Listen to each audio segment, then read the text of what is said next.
మహాశివరాత్రి పర్వదినాన్ని పురస్కరించుకుని శివాలయాలు భక్తులతో కిటకిటలాడుతున్నాయి. శివనామస్మరణతో మారుమ్రోగిపోతున్నాయి. తెల్లవారుజామున 5 గంటల నుంచే భక్తులు ఆలయాలకు పోటెత్తడంతో క్యూ లైన్లన్నీ కిక్కిరిసిపోయాయి. మంచిర్యాల గోదావరి తీరంలో పుణ్యస్నానాలను ఆచరించడానికి భక్తులు భారీగా తరలి వస్తున్నారు. ఉమ్మడి ఆదిలాబాద్ జిల్లాలోని శివాలయాల వద్ద ఉన్న ప్రస్తుత పరిస్థితిని గౌతమేశ్వర ఆలయం వద్ద నుంచి మా ప్రతినిధి శ్రీనివాస్ అందిస్తారు. శివరాత్రి పురస్కరించుకొని ఉమ్మడి ఆదిలాబాద్ జిల్లా వ్యాప్తంగా ఉన్నటువంటి శివశైవ క్షేత్రాలు అయితే భక్తులతోటి కిటకిటలాడుతున్నాయి. ఉదయం 4 గంటల నుంచి కూడా భారీగా ఇటు శివాలయాలకు భక్తులు పోటెత్తడంతో అయితే భక్తులకు ఎక్కడ కూడా ఎటువంటి ఇబ్బందులు కలగకుండా ఆలయాల నుండి అయితే అన్ని రకాలుగా ఏర్పాట్లు అయితే చేశారు ఆలయ అధికారులు.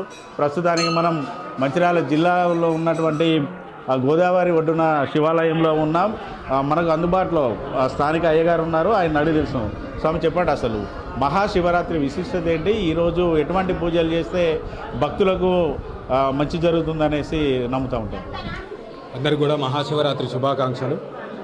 ఈరోజు స్వామివారికి సంబంధించి ఇక్కడ జరిగిన గోదావరి తీరంలో ఉన్నటువంటి గౌతమేశ్వర స్వామి శివకేశవ ఆలయంలో ఈరోజు ఉదయార్త పూర్వము స్వామివారికి కలశ పూజ, గణపతి పూజ, పుణ్యాహవాచనం, అలాగే మహాన్యాసపూర్వక రుద్రాభిషేకము, అలాగే తదనంతరము భక్తులచే అభిషేక కార్యక్రమాలు నిర్వహించడం జరుగుతుంది. అలాగే ఈ మహాశివరాత్రి అనగా స్వామివారికి సంబంధించిన రోజు కాబట్టి ఈరోజు స్వామివారికి సంబంధించిన అభిషేకాలు కావచ్చు, స్వామివారి నామస్మరణ కావచ్చు, జపతర్పణాలు కావచ్చు, అలాగే స్వామివారికి సంబంధించిన జాగరణ అనేది ఒకటి ఉంటుంది. అందరు కూడా జాగరణ అనేది విశిష్టంగా చేస్తారు. మన తెలంగాణ ప్రాంతంలో చాలా విధంగా జాగరణ కార్యక్రమం అనేది చాలాగా చేస్తూ ఉంటారు.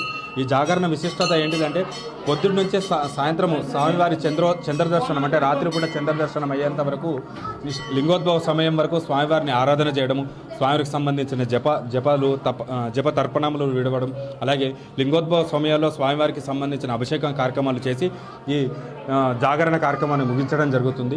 అలాగే ఇంకొకటి, స్వామివారికి లింగోద్భవ సమయం అనేది విశిష్టత ఏంటిదంటే స్వామి దేహరూపాన్ని విడిచి లింగరూపాన్ని వచ్చిన సమయం కాబట్టి అందుకే ఎవరైనా కూడా మనం నార్మల్గా ఉదయాత్తపూర్వము సంధ్యాపూర్వము చేసుకునే అభిషేకం కన్నా రాత్రిపూట చేసుకునే లింగోద్భవ సమయంలో చేసుకున్నట్టే అభిషేకానికి మహా విశిష్టత కూడా చాలాగా జరుగుతూ ఉంటుంది.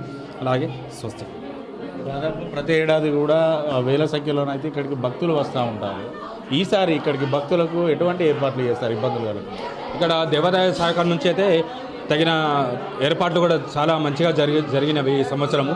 అలాగే నలుమూలల నుంచి దగ్గరగా మహారాష్ట్ర, అలాగే ఛత్తీస్గఢ్, ఇక్కడ నుంచి ప్రాంతాల నుంచి కూడా వచ్చిన వారు కూడా ఉన్నారు. ఇక్కడ మహారాష్ట్ర తదనంతర మన మహారాష్ట్ర నుంచి, అలాగే మంచిర్యాల డిస్టిక్ నుంచి వెళ్ళి ఛత్తీస్గఢ్, ఈ ప్రాంతాల నుంచి వెళ్ళి చాలామంది వచ్చిన వాళ్ళు ఉన్నారు.